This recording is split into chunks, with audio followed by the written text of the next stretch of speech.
उन्होंने पूछ करके दूसरी तरफ लगाया दूसरी डोज, लेकिन उत्तर प्रदेश के पुलिस के लोग ये नहीं पूछते थे किस तरफ लगी, उनका जहां मन पड़ता था वहीं डोज लगाते थे। एक बार जोरदार तालियां बजा करके पुलिस के लोगों का सम्मान करें। यकीनन ये बड़े अद्भुत लोग हैं और इनकी वजह से ये अपनी छुट्टियों की कुर्बानी जब देते हैं, होली दिवाली जैसे महत्वपूर्ण पर्वों पर ये घर न जाकर जब हमारी सुरक्षा में मुस्तैद रहते हैं, हमारे इस प्रदेश की आंतरिक सुरक्षा में मुस्तैद रहते हैं, तब हम ऐसे उत्सव और महोत्सव मना पाते हैं। हमारी आन है वर्दी, हमारी शान है वर्दी, राम समझो अगर तन को तो ये हनुमान है वर्दी, राष्ट्र का चिन्ह सिर पर सिर्फ होता है सिपाही के, ये हिंदी है, ये हिंदू है, ये हिंदुस्तान है वर्दी। मैं बहुत अभिनंदन करता हूँ। हंसने हंसाने के क्रम में तो हम तमाम बातें करते हैं, लेकिन यकीनन ये हमारे घर परिवार से निकले हुए बेटे ही हैं जो हमारे प्रदेश की आंतरिक सुरक्षाओं में है। देश की बाह्य सुरक्षाओं में वर्दी कोई भी हो, पुलिस की वर्दी हो या सेना के जवान की हो, मेरे लिए वंदनीय है, अभिनंदनीय है। आइए मुझे इस कवि सम्मेलन के क्रम को आगे ले चलना है। बेटा, ये दोनों बच्चे मोबाइल में लगे हुए हैं। ये बच्चे आजकल होते ही अद्भुत हैं। पिछले दिनों हम एक कवि सम्मेलन से लौटे भानु भैया, तो घर गए तो हमने बड़े बेटे से कहा एक गिलास पानी ले आओ, उसने कहा नहीं लाऊंगा। हमने गुस्से में उसको डांट दिया, तो छोटा वाला बेटा आया, बोला पापा रहने दो, भैया तो बदतमीज है ही, ऐसा करो आप जाके खुद पी लो। ताली बजाने वाली बात तो उसने आगे कही, बोला भैया तो बदतमीज है ही, ऐसा करो आप जाके खुद पी लो, उधर से आना तो मेरे लिए भी एक गिलास लेते आना। तो ये बच्चे बड़े, आजकल के बच्चे बड़े कमाल के हैं, अद्भुत बच्चे हैं। हम क्लास में एक दिन पढ़ा रहे थे, एक बच्चा गंदे से कपड़े पहन करके आया, मैंने उसकी डायरी में लिख दिया उसके माताजी के नाम संदेश कि बच्चे को नहला धुला कर भेजा करें। उधर से उसकी माता का संदेश हमारे नाम आया डायरी में कि कृपया आप बच्चे को पढ़ाया करें, सूंघा न करें।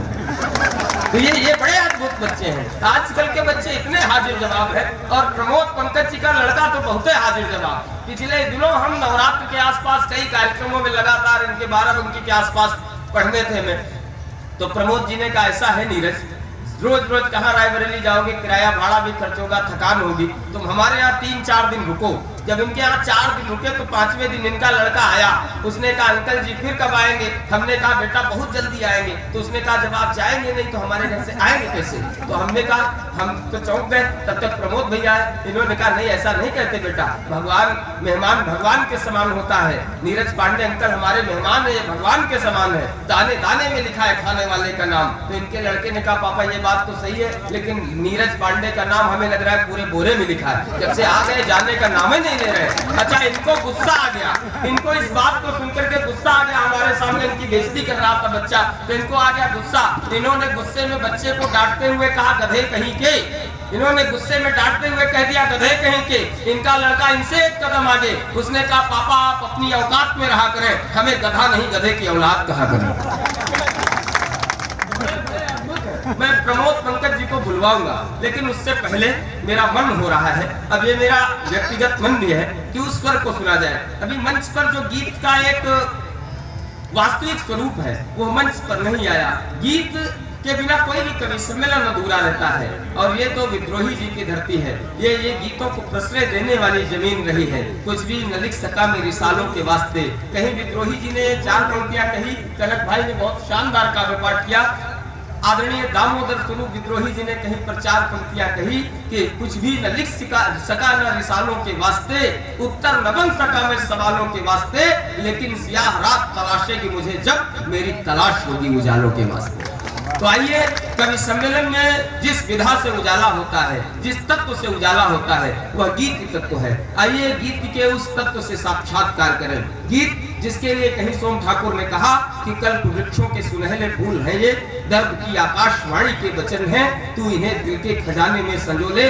गीत ये जिंदा समंदर के रतन है, रामगिर के यक्ष से ये कब अलग है, और कब दमयंतियों से दूर है ये, शहर का प्याला पिए सुकरात है ये, खुद ब खुद सूली चढ़े मंसूर है ये, छूटने पर भी न छूटेंगे कभी ये, भावना के मुंह लगे आदि व्यसन है। जिस गीत के लिए कहीं अवध बिहारी श्रीवास्तव ने कहा कि है गीत गोपियों की पीड़ा, ये यक्ष प्रिया के बादल हैं, मरुथल में बहता पानी है, पत्ती पर पड़े ओस जल हैं, ये अक्षर अविनाशी हैं, पढ़ना इन्हें जतन से पढ़ना, पढ़कर फिर इनको धर देना, चित्रकूट के ये चंदन है, इनसे कभी तिलक कर लेना, ये कबीरा के मगहर है तो ये तुलसी के काशी है गीत गोपियों की पीड़ा।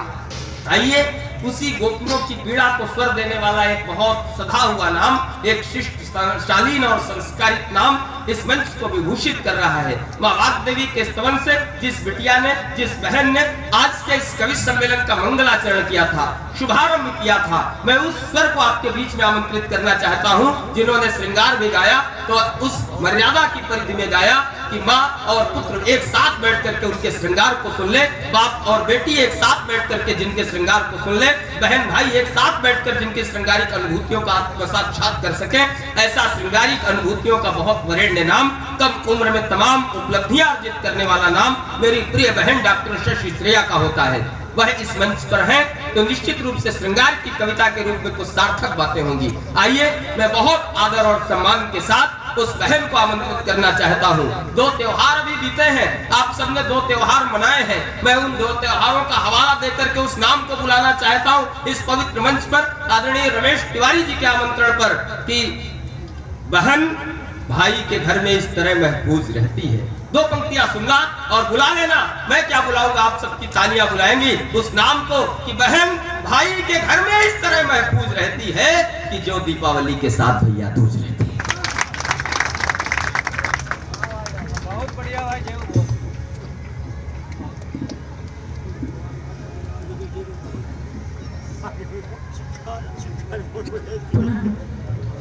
आप सभी के मध्य उपस्थित हैं।